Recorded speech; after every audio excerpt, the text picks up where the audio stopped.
Құрметті серіктестер, бізде Бател компаниясында білікті маман бар екенін білесіздер, е? Ал біреуіңіз білсеңіз де, біреуіңіз білмей жатқан шығарсыздар. Сондықтан мен шағын бір обзор жасауды жөн көрдім.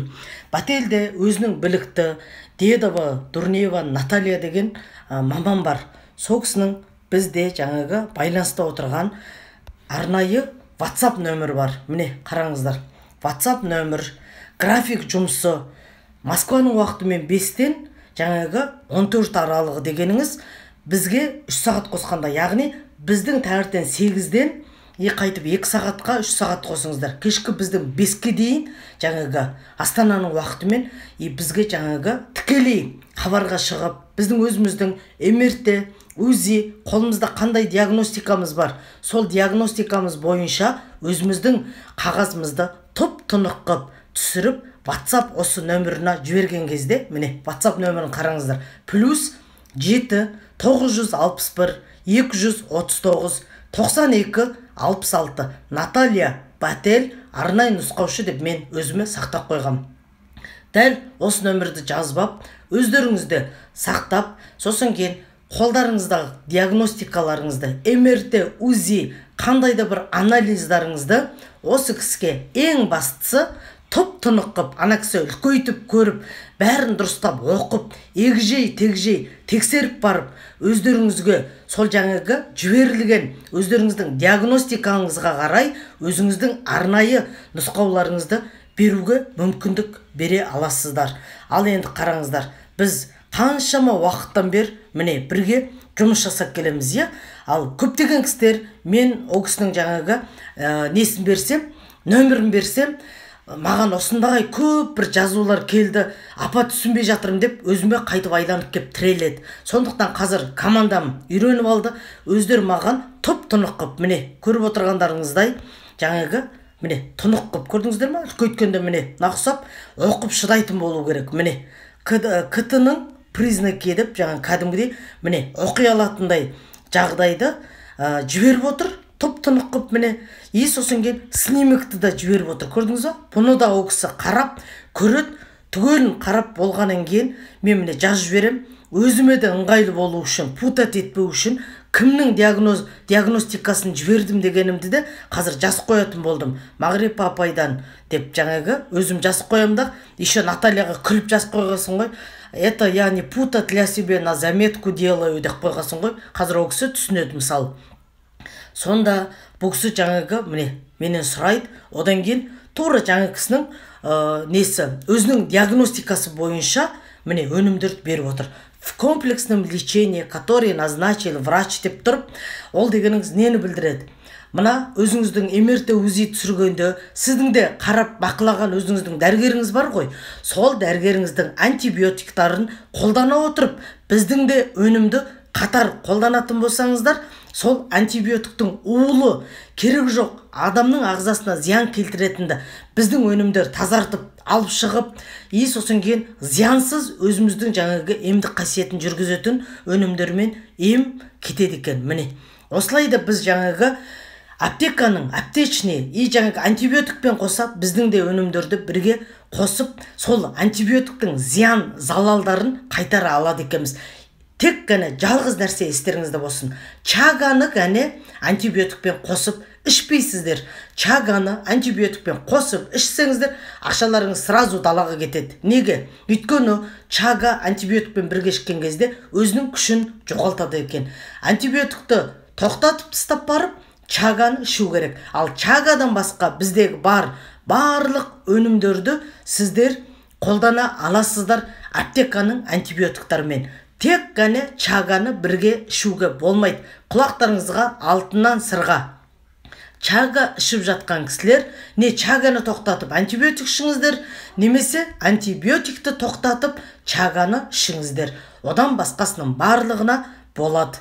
Ал енді тағы міне диагностикасын жіберіп отыр. Міне жаңағы сұрақтарын анықтап, ары қарай міне бізге сұрақтарымызға жауаптарды беріп отыр. Міне осылай біз Натальямен бірге тығыз байланыста жұмыс жасап отырмыз. Осындай бізде компанияның өзінен қойып берген мықты жаңағы бізді бағыттаушы дәрігер адам отыр. білікті маман отыр. Эксперт по продукту деген, тренер, эксперт по продукту Наталья Дурнева Дедова деген кісілеріңіз осы кісі болып табылады. Міне, осы кісінің арқасында біз көптеген адамдарға қазір көмегімізді көрсетіп отырмыз. Көптеген кісілер толыққанды жазып берген өнімдерді ішпес бұрын біз лимфа капспен жасылмай екеуін ғана алғызып, міндетті түрде о кісілер ең болмағанда 5 күн, болмаса 7 күн, шамасы келсе 10 күн, шамасы келсе тіпті 1 ай біздің лимфа капсты жасылмайымызбен алып, қоюланған қанды сұйылтып, тазартып алатын болса, ары қарай осындай міне көрсетіп берген біздің мынау жировой гепатозға, көрдіңіз ба, панкреатит дейді. Соған беріліп отырған нұсқауды одан кейін, тазартудан кейін, хотя бы лимфа капсты 5 күн ішіп, 6-шы күннен бастап осы өнімдерді бастап кетсе, немесе 7 күн лимфа капсты ішіп, 8-шы күннен бастап кетсе, немесе ол кісілер 1 ай асықпай лимфа капсты ішіп барып, сосын кейін осы өнімдерді тура мына дәрігердің берген емдік нұсқауды қолданып, оттиді шыдайтын болса, сонда үлкен нәтижені, күткен нәтижесінен де жоғары нәтиже ала алады. Міне, осындай процестер жүрілуде. Мысал қараңыздар, бұл жерде ап-анық жазып берген, қандай адамға да ыңғайлы.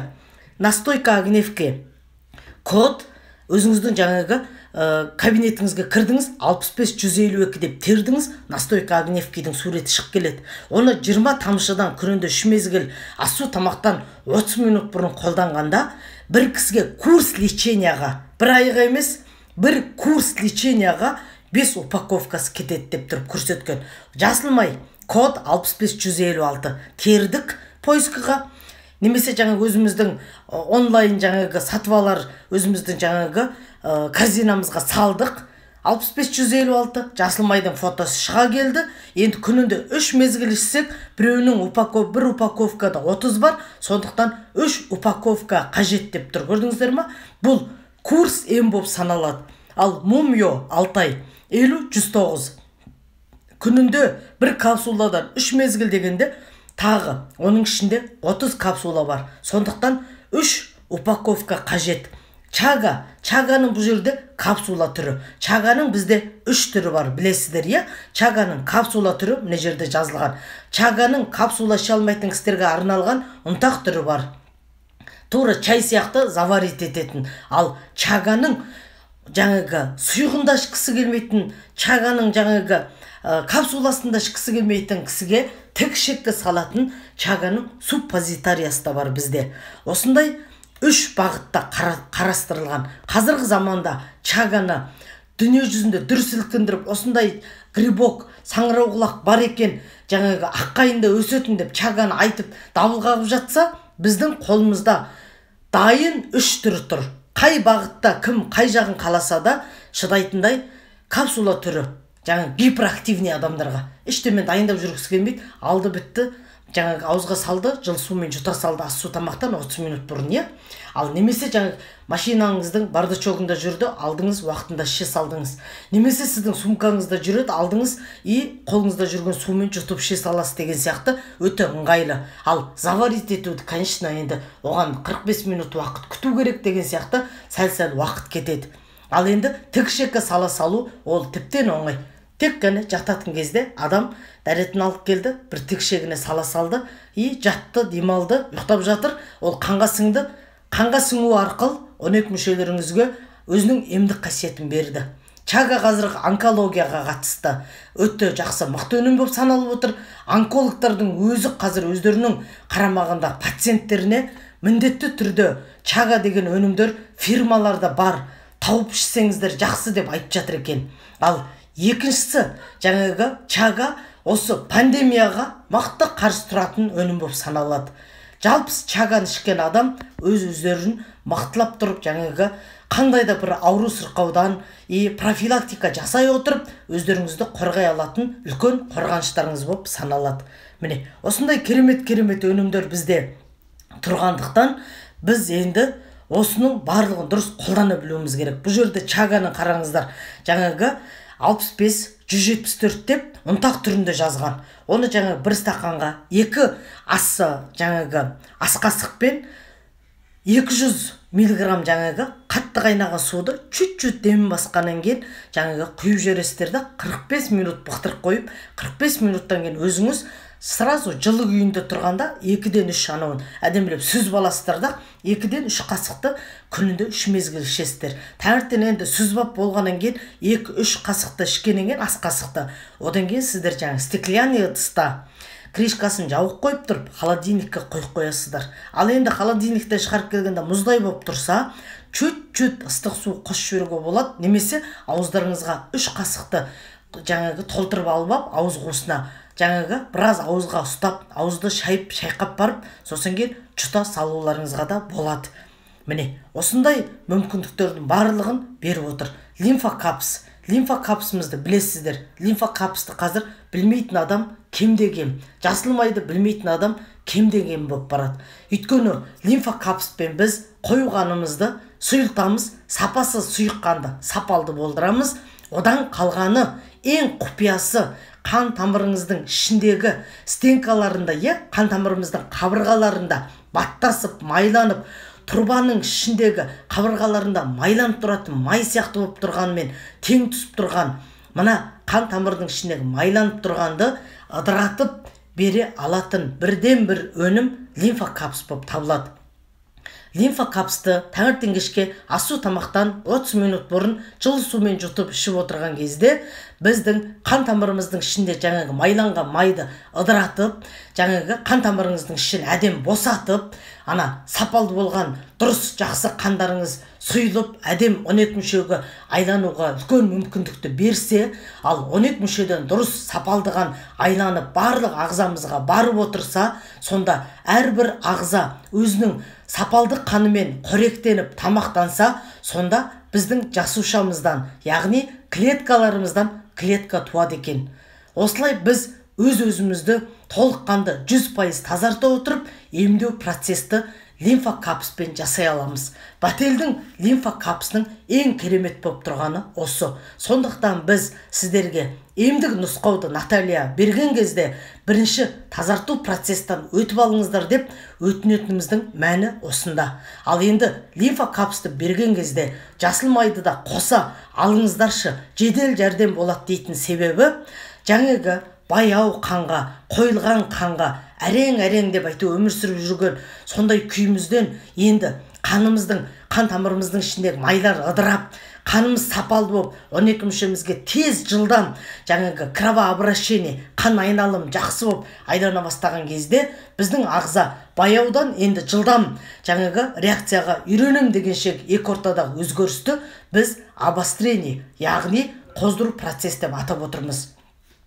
Қоздыру процесс кезінде әркімнің өзінің ауру сырқауына қарай, кімнің ауру қаншалықты терең, хронически созылмалы болған болса, соншалықты әртүрлі жағдайда жаңағы өзінің обострение, яғни қоздыру процестерін береді. Бірақ та кімде қандай реакция, қандай қоздыру процесс болатынды ішіп отырған адам өзі ғана білетін болады. Әйтсе, ешкім, ешқандай дәрігерде, ешкімді білгіште біле алмайды. Өйткені әркімнің ағзасы әртүрлі.